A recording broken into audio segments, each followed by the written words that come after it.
بسم اللہ الرحمن الرحیم۔ السلام علیکم ورحمۃ اللہ وبرکاتہ۔ الحمد للہ حمدا کثیرا طیبا مبارکا فیہ، والصلاة والسلام علی سید المرسلین محمد وآلہ وصحبہ اجمعین، اما بعد۔ حاضرین و ناظرین، یہ درس قرآن نمبر 591 ہے، اور آج سورۃ الانعام کی 2 آیتوں کی تلاوت و تشریح کی جائے گی، آیت نمبر 104 اور 105۔ اعوذ باللہ من الشیطان الرجیم، بسم اللہ الرحمن الرحیم۔ قد جاءکم بصائر من ربکم فمن ابصر فلنفسه ومن عمی فعلیہا وما أنا عليكم بحفيظ وكذلك نصرف الآيات وليقولوا درست ولنبينه لقوم يعلمون۔ صدق اللہ العظیم۔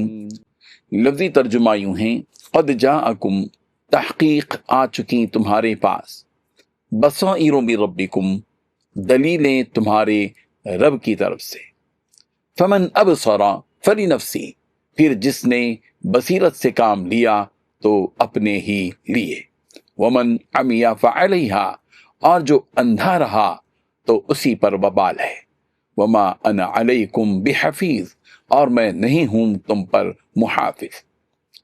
وَكَذَلِكَ، اور اسی طرح نصرف، ہم پھیر پھیر کر بیان کرتے ہیں، الآیاتی آیات، وَلِيَقُولُوا، اور تاکہ وہ کہیں درست تو نے پڑھا ہے کسی سے، وَلِنُبَيِّنَهُ، اور تاکہ ہم اسے بیان کریں، لِقَوْمٍ يَعْلَمُونَ، اس قوم کے لیے جو جانتی ہے۔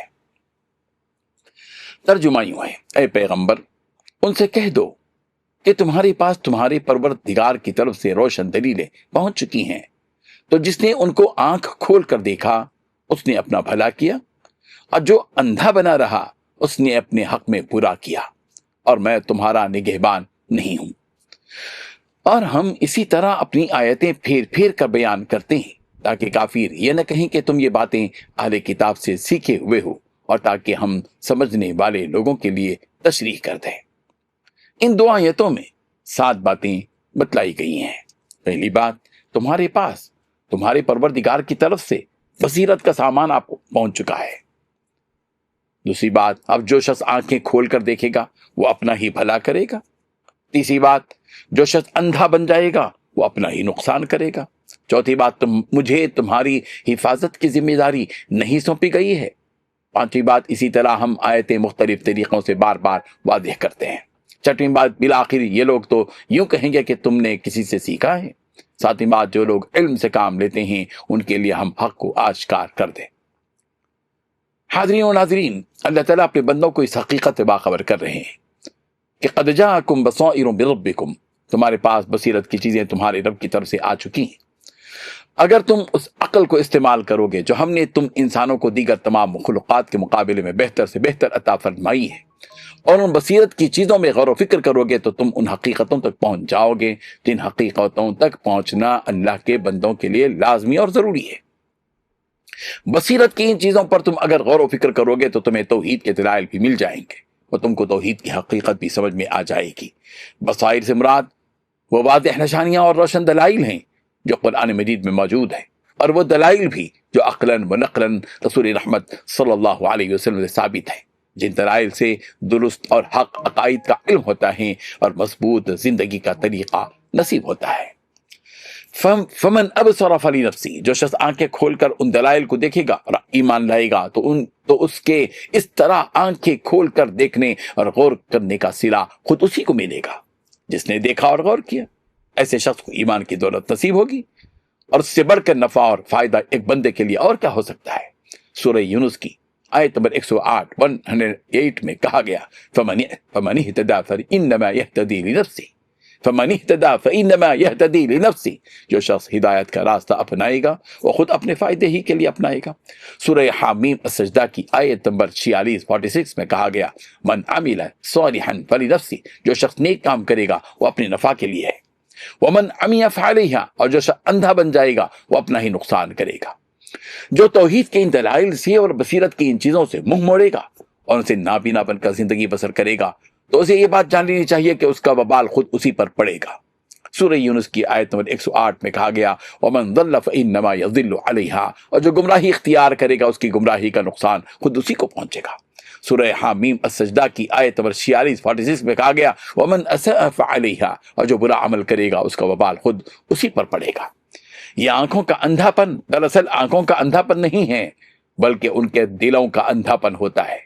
ایسے لوگ جو توحید کے دلائل اور بصیرت کی ان چیزوں سے اندھے بنے ہوئے ہوتے ہیں ان کی صرف آنکھیں اندھی نہیں ہیں بلکہ ان کے دل بھی اندھے ہیں۔ اس حقیقت کو سورہ حج کی آیت نمبر 46 میں یوں کہا گیا فَإِنَّهَا لَا تَعْمَى الْأَبْصَارُ وَلَكِنْ تَعْمَى الْقُلُوبُ الَّتِي فِي الصُّدُورِ، حقیقت یہ ہے کہ آنکھیں اندھی نہیں ہوتی بلکہ وہ دل اندھے ہو جاتے ہیں جو سینوں کے اندر ہے۔ وما انا علیکم بحفیظ، اور مجھے تمہاری حفاظت کی ذمہ داری نہیں سونپی گئی ہے، یعنی مجھ پر یہ ذمہ داری نہیں ڈالی گئی ہے کہ تم میں سے ہر شخص کو زبردستی مسلمان بنا کر کفر کے نقصان سے بچاؤں۔ میرا کام تو بس سمجھا دینا ہے، ماننا نہ ماننا یہ تمہارا کام ہے۔ میں تمہارا نگران کار یا محافظ یا داروغہ نہیں ہوں، بلکہ میں تو مبلغ ہوں کہ تم تک دین کی بات پہنچاتا ہوں، اور نذیر ہوں کہ تم کو آگاہ کرتا ہوں۔ میرا کام تم کو آگاہ کرنا ہے۔ وَكَذَلِكَ نُصَرِّفُ الْآيَاتِ، ہم اسی طرح مختلف طریقوں سے آیات و بینات کو بار بار واضح کرتے ہیں تاکہ تم انہیں لوگوں تک پہنچا دو۔ جس طرح اس صورت میں ہم نے ہماری توحید کی آیتوں کو واضح طور پر بیان کیا ہے، اسی طرح ہر موقع پر ہم ایسے دلائل کی تشریح و تفصیل بیان کرتے ہیں۔ وَلِيَقُولُوا دَرَسْتَ وَلِنُبَيِّنَهُ لِقَوْمٍ يَعْلَمُونَ، آخرکار یہ لوگ تو یہ یوں کہیں کہ تم نے کسی سے سیکھا ہے، تم نے کسی سے سیکھا ہے، اور جو لوگ علم سے کام لیتے ہیں ان کے لیے ہم حق کو آشکار کر دیں گے۔ یعنی ان آیتوں اور دلائل کو سن کر ایک طرف تو ایمان لانے والے ایمان لاتے ہیں اور دوسری طرف جو کافر اور مشرک ہوتے ہیں وہ رسول رحمت صلی اللہ علیہ وسلم پر الزام لگاتے ہیں کہ آپ نے یہ سب کچھ کسی انسان سے پڑھا ہے، یہ آسمان سے نازل شدہ کلام نہیں بلکہ کسی انسان کا سکھایا ہوا کلام۔ نعوذ باللہ من ذلک۔ اللہ تبارک و تعالی ان حقیقتوں کو سمجھنے کی توفیق عطا فرمائے، آمین۔ وآخر دعوانا ان الحمد للہ رب العالمین۔ ڈیلی درس قرآن کو سبسکرائب کیجئے، اپنے تاثرات اور مشورے ارسال کیجئے، اور متعلقین کے گروپ بنا کر انہیں روزانہ درس قرآن بھیجیں اور اجر ثواب پائیں۔